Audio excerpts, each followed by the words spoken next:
Hello everyone, welcome to Study Point. So here's the basic information about me. You can read this and then we will going to start our today's lecture. Also you can get the free notes and PDFs from our Telegram group. So you can join the Telegram from the given link. I will going to give you the link in the description box and also in the comment section. So वाले हम आपका class 10th history chapter 1 and that is nationalism in Europe. तो देखिए name chapter की name से आपको clear हो गया होगा, nationalism in Europe means Europe में राष्ट्रीयकरण। तो नेशनलिज्म इन इंडिया काफ़ी बार हम पढ़ चुके हैं, क्लास 8th 9th में भी हम काफ़ी टॉपिक्स में उसको डिस्कस कर चुके हैं, बट ये आपके लिए थोड़ा सा एक न्यू टॉपिक है, नेशनलिज्म इन यूरोप। जैसे कि क्लास 9th में हम फ्रेंच रेवोल्यूशन पढ़ते हैं और उसमें हमने नाजिज्म एंड हिटलर देखा था, तो वहाँ से कुछ आपको ओवरव्यू मिल जाता है वर्ल्ड हिस्ट्री का। दूसरी चीज़, बोर्ड के पर्सपेक्टिव से ये चैप्टर थोड़ा सा इंपॉर्टेंट है, बिकॉज इस चैप्टर में से काफ़ी सारे क्वेश्चन आपको पिक्चर बेस्ड मिल सकते हैं। तो इस लेक्चर में हम केवल और केवल जितने भी आपके चैप्टर 1 में पिक्चर्स हैं या पेंटिंग्स हैं, उन पे क्या क्या क्वेश्चंस बन सकते हैं या फिर वो पेंटिंग आपको क्या डिस्क्राइब करने की कोशिश करती हैं, वो चीज़ हम डिस्कस करेंगे। तो फिगर और पेज नंबर के साथ मैंने यहाँ पे नोट्स प्रोवाइड कराए हैं आपको। तो सबसे पहले हम देख लेते हैं हमारी पिक्चर 1, जो कि आपके पेज नंबर एनसीईआरटी के पेज नंबर 3 पर है, फिगर 1। ठीक है, तो देखिए फिगर आपने देखी ही होगी, उसमें नीचे आपको एक हेडिंग मिल जाएगी, the dream of world wide democratic and social Republic. ठीक है, पहली चीज़ ये कि जो ये पिक्चर है ये क्या है, मतलब ये एक पेंटिंग है जिसको कि किसने बनाया है, फ्रेडरिक सोरियो ने इसको बनाया है। और देखिए काफ़ी सारे एमसीक्यू इसी को लेके बन जाते हैं, that who is Frederick Sorio. तो फ्रेडरिक सोरियो जो है आपके एक फ्रेंच के आर्टिस्ट हैं, ठीक है, जिन्होंने इस पेंटिंग को बनाया है। और इन्होंने एक सीरीज़ बनाई थी, ना केवल ये पेंटिंग बल्कि एक पूरी की पूरी सीरीज़, जिसके अंदर आपकी 4 पेंटिंग्स थी, जिनको इन्होंने नाम दिया था डेमोक्रेटिक एंड सोशल रिपब्लिक। ठीक है, और किस ईयर में इनको बनाया गया था, तो 1848 में ये सीरीज़ या ये पेंटिंग्स इन्होंने बनाई थी। तो नेक्स्ट हम चलते हैं, पेंटिंग के अंदर क्या क्या चीज़ें आपको दिखाई गई हैं। So the picture shows people of different nation marching past the statue of liberty. देखिए स्टैचू ऑफ लिबर्टी को लोग फॉलो कर रहे हैं, फॉलो का मीन्स यहाँ पे अलग अलग नेशन के अलग अलग लोग आपको मिल जाएंगे, जो आपका स्टैचू ऑफ लिबर्टी है, मीन्स एक स्वतंत्रता का प्रतीक कह लीजिए। लिबर्टी मीन्स आज़ादी, आज़ादी का जो एक प्रतीक है यहाँ पे एक स्टैचू ऑफ लिबर्टी है, उसको फॉलो करते हुए अलग अलग नेशन के काफ़ी सारे लोग आपको मिल जाएंगे यहाँ पे मार्च करते हुए। मीन्स इस मार्च में देखिए सारी ही कंट्रीज़ के, मोस्टली जो इस टाइम तक डेमोक्रेटिक कंट्रीज़ नहीं थी, उन कंट्रीज़ के लोग जो हैं वो एक सीरीज़ में खड़े हुए हैं और अपने अपने नेशन को फ्री कराने के लिए या फिर एक रिपब्लिक और डेमोक्रेटिक कंट्री की डिमांड करते हुए सभी लोग यहाँ पे मार्च कर रहे हैं। ठीक है, नेक्स्ट और क्या क्या चीज़ें हैं इस पेंटिंग के अंदर। So here is a statue of liberty which has a torch of enlightenment in one hand and the charter of rights of man in the other hand।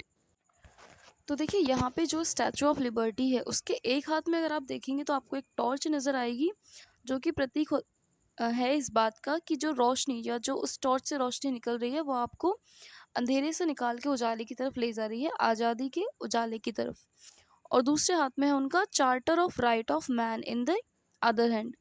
Means दूसरे हाथ में जैसे कि आप कहते हैं इंडिया में कोई भी एक्ट या लॉ आपका बनता है, तो जिसे आप एक्ट या लॉ कहते हैं, उसी तरीके का इनके पास जो है एक चार्टर ऑफ राइट्स है, मीन्स कानूनों का, या जिस तरीके से आपका कानून की एक किताब या ऑफिस ऑफ मेमोरेंडम्स होते हैं, उस टाइप से एक ऑफिशियल लेटर है जिसमें कि आपके कुछ न्यू लॉज फॉर्मेट होंगे, वो सारे हैं इसमें। ठीक है, नेक्स्ट आपका foreground has the symbol of monarchy और अरिस्टोक्रेसी विच आर ब्रोकन्स।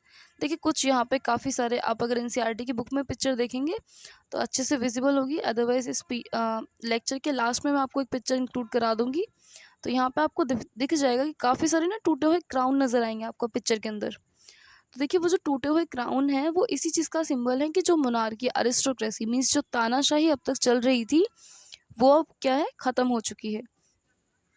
नेक्स्ट है इसमें आपका Christ saint and angels on the top symbolize fraternity among the nation. देखिए सभी के सभी आपको यहाँ पे मिल जाएंगे, एंजल्स, क्रिस्ट या संत, साधु, महात्मा कह लीजिए, तो सारे ही लोग यहाँ पे देखिए अलग अलग नेशन से हैं, डिफरेंट डिफरेंट नेशंस को ये शो करते हैं और सारे ही लोग आपको इस एक ही पिक्चर में नजर आएंगे। तो वो सभी एक सिंबल दिखाने की कोशिश कर रहे हैं, फ्रेटर्निटी मीन्स सारे ही नेशंस के बीच और नेशन में रहने वाले सिटीजन्स के बीच में एक भाईचारे का प्रतीक वो आपको दिखाना चाहते हैं। तो ये कुछ इंपॉर्टेंट पॉइंट्स हैं जो आपको ध्यान रखने हैं, इस पिक्चर के रिगार्ड में आपसे पूछे जा सकते हैं। ठीक है, तो सबसे पहले इस पेंटिंग का नेम आपको याद होना चाहिए, किसी भी फिलअप्स में एमसीक्यू में डायरेक्ट पूछा जा सकता है। पेंटिंग किसने बनाई है, जो पेंटर है वो किस कंट्री से बिलोंग करते हैं, कौन से ईयर में आपकी ये पेंटिंग बनी है और कितने पेंटिंग्स की ये सीरीज थी और क्या इसका नाम था। ठीक है, ये कुछ चीज़ें इंपॉर्टेंट है। बाकी अलग अलग सिम्बल्स के क्या क्या मीनिंग है ये चीज़ आपसे पूछी जा सकती है। तो ये 4 पॉइंट्स हैं, इनको भी आप याद रखेंगे, स्क्रीनशॉट लेकर के नोट्स बना सकते हैं। अदरवाइज टेलीग्राम का लिंक मैं आपको दे दूंगी डिस्क्रिप्शन बॉक्स या कमेंट बॉक्स में, वहाँ से टेलीग्राम डाउनलोड करके इस लेक्चर की पीडीएफ आप डाउनलोड कर सकते हैं और नोट्स बना सकते हैं। ठीक है, देखिए सेकंड एक पिक्चर है आपका पेज नंबर 7 पे, ये पिक्चर है, फिगर नंबर 4 है ये। ठीक है, so this is also shows the planting of trees of liberty in the Zweibrücken Germany. देखिए जर्मनी की एक पिक्चर है ये, मीन्स जर्मनी की एक जगह या एक सिटी को दर्शाती है पिक्चर, जिसमें कि आपको बताया जाता है कि लोग जो हैं आज़ादी के पेड़ लगा रहे हैं। ठीक है, ट्रीज ऑफ लिबर्टीज़ को प्लांट करें। देखिए ट्रीज से मतलब आपका यहाँ पे फिजिकल ट्री नहीं है, मतलब कि धीरे धीरे जो वहाँ पे अरिस्टोक्रेसी और मोनार्की थी वो धीरे धीरे ख़त्म होती जा रही है और जैसे जैसे डेमोक्रेटिक सिस्टम आ रहा है तो एक तरीके से धीरे धीरे जो कंट्री है वो लिबर्टी की तरफ मतलब फ्रीडम की तरफ बढ़ रही है। तो छोटे छोटे स्टेप्स ले रही है, तो छोटे छोटे स्टेप्स को ही आपका ट्री की फॉर्म में या फिर ट्री की टर्म्स में आपको बताया गया है कि छोटे छोटे आज़ादी के पौधे वहाँ पे लगने शुरू हो गए। और क्या क्या चीज़ें हैं इस पेंटिंग के अंदर, so this picture one second, this picture depicts occupations of a German town by French army's soldiers recognizable by their blue, white and red uniform and portrayed as oppressors. So देखिए इस picture में जो आपको ये लोग नज़र आएंगे means army के लोग हैं ये, इनको आप इनके यूनिफॉर्म से आइडेंटिफाई कर सकते हैं। तो क्लियरली आपको बताया गया है कि जो जर्मन टाउन या जर्मन के जो लोग हैं उनके ऑक्यूपेशंस को इस पिक्चर में दिखाया गया है। दूसरी चीज़, जो फ्रेंच आर्मीज़ हैं यहाँ पे जो सोल्जर्स हैं उनको आप रिकॉग्नाइज कर सकते हैं उनकी ब्लू वाइट रेड यूनिफॉर्म से, और वो जो है एक विरोधी दल या एक दबाव दल का काम यहाँ पे कर रहे हैं। ठीक है, it is a sarcastic reference to the claim of French as being liberators who opposed monarchy। तो देखिए पूरा का पूरा जो दल या एक ग्रुप जो आपको यहाँ पे नज़र आ रहा है, ये पूरा का पूरा ग्रुप क्या करने के लिए आया था यहाँ पे, जो इनकी इस टाइम की रूलिंग गवर्नमेंट थी उसके ऊपर एक दबाव बनाने की कोशिश, जो मोनार्की सिस्टम या जो आपका तानाशाही वहाँ पे चल रही थी उसके अगेंस्ट लड़ कर के या दबाव बना करके ये लोग डेमोक्रेटिक सिस्टम लाने की कोशिश कर रहे हैं। ठीक है, तो सिंपल सी पिक्चर है, ज़्यादा कुछ इसमें खास नहीं है, बट जो आपकी ये पिक्चर 1 है ये बहुत ज़्यादा इंपॉर्टेंट है। नेक्स्ट डिस्कस कर लेते हैं, पेज नंबर 7 पे एक पिक्चर है figure 5।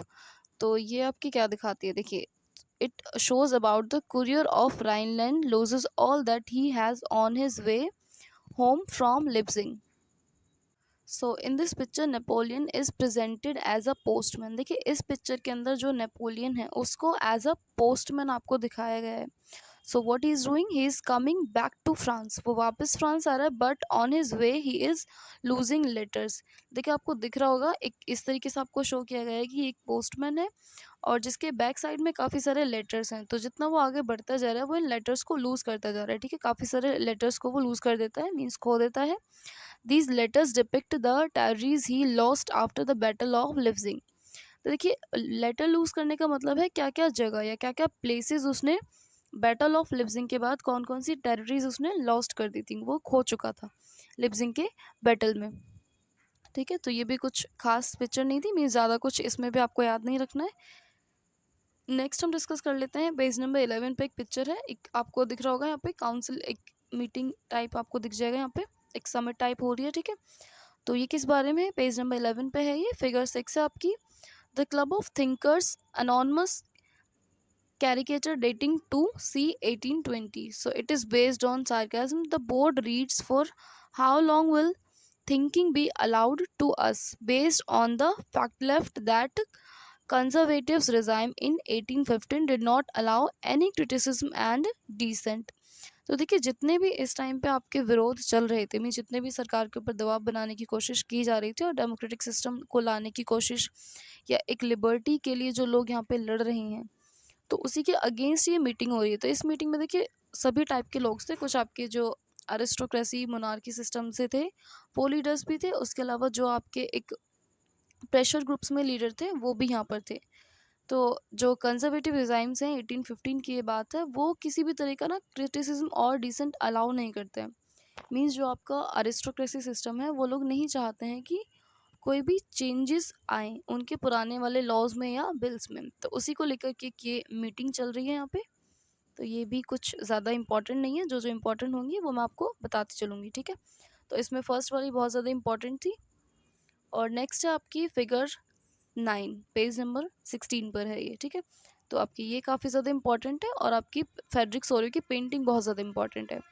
So it shows that despite the numerous achievement of women, they were denied suffrage right. They were only admitted to the Frankfurt Parliament as observers.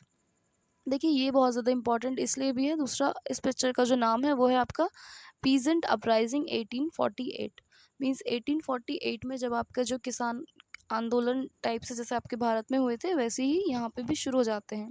और दूसरा specially यहाँ पे जिक्र जो हुआ है वो हुआ है वुमेंस का, क्योंकि देखिए जब यहाँ पे आपका कॉन्स्टिट्यूशन आता है तो कॉन्स्टिट्यूशन में क्या आता है यहाँ पे कि केवल जो आपके एक मिडिल क्लास लोग हैं या फिर आप कह सकते हो जो फर्स्ट क्लास में आते हैं या जिनको फर्स्ट एस्टेट में रखा गया है, केवल वही लोग वोट कर सकते हैं, या केवल वो लोग जिनके पास अपनी प्रॉपर्टी है, और सिर्फ जो मेल मीन्स यहाँ पे फीमेल कैंडिडेट्स को वोटिंग के राइट्स नहीं थे। तो जो वुमेन्स है उन्होंने फर्स्ट ऑफ ऑल वोटिंग्स के राइट के लिए यहाँ पे कुछ आंदोलन किए, उसके अलावा फिर उन्होंने डिफरेंट डिफरेंट ग्रुप्स बनाए कि उनको भी सोसाइटी का हिस्सा माना जाए। तो पार्लियामेंट की एक पिक्चर है यहाँ के पार्लियामेंट की, जिसमें कि आपको किसानों का जो एक विद्रोह था गवर्नमेंट के अगेंस्ट वो आपको दिख सकता है क्लियरली, और वुमेन्स का, ठीक है। देखिए नेक्स्ट है फिर आपकी फिगर 10, उसके अलावा 11, 13, 15, 17, 24, 27 लास्ट, ठीक है। तो इतने ही क्वेश्चंस हैं आपके जो पिक्चर बेस्ड पूछे जाते हैं। तो सारी पिक्चर्स को हम एक ही वीडियो में कवर नहीं करेंगे, अदरवाइज़ वीडियो बहुत ज़्यादा लेंथी हो जाएगा। तो आज के लिए सिर्फ इतना, बाकी नेक्स्ट वीडियो में हम बाकी के टॉपिक आपके डिस्कस करेंगे, ठीक है। PDF आप डाउनलोड कर लीजिएगा टेलीग्राम ग्रुप से। Thank you.